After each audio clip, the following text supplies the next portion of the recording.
I was pondering quite a bit this week of what to share and was coming up blank and empty through most of the week. And near the end of the week, I was reflecting back on a psalm that I read recently in Psalm 86.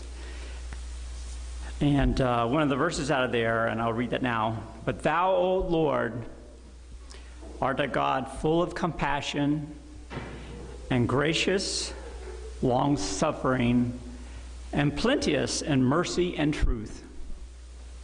And that kept coming up to me, and as I thought about it, the word compassion kept coming to mind. Compassion. And thinking about myself and compassion, and do I have compassion? And I believe that I have some compassion, but I know I need much more compassion.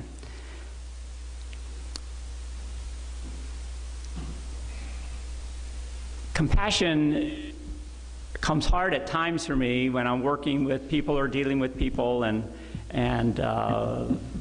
they don't seem to have what I would consider a positive attitude about something, or they keep doing the something that's not right for them to be doing, and it's hurtful for them, and they're getting themselves into problems and things like that. And it's hard for me to have compassion on someone like that.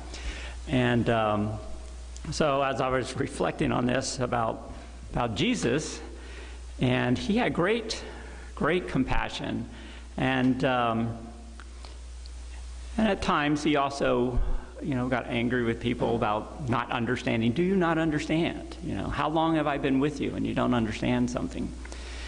But he still had compassion on his people, and he taught them more and did not walk away from them, and kept encouraging his disciples along and others as well.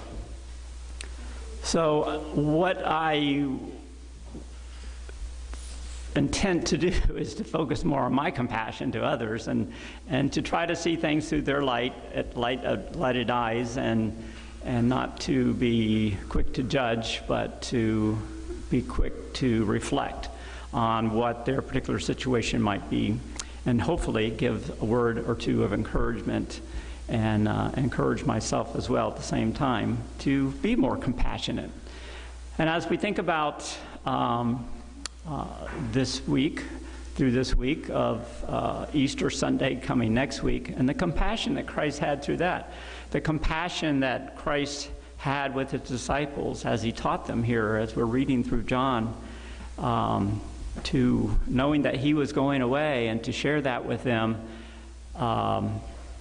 but be compassionate to them. And then the prayer we just read, chapter 17, the compassion that's all through that prayer for his disciples, and for those who will believe because of his disciples that he's sending out. And then ultimately with Christ being on the cross, and the compassion he had there, even though he has the sin of the world on him, as he said, Father, forgive them, for they know not what they do. That is such compassion and love. It's beyond all understanding. So as you go through your days, I encourage you to think about compassion as well as you are going through your day, going through your life, and think about how the compassion that Christ had to you to die for you, that you would have a little more compassion as I try to have more compassion. All right. Could I have someone come up to pass the elements, please?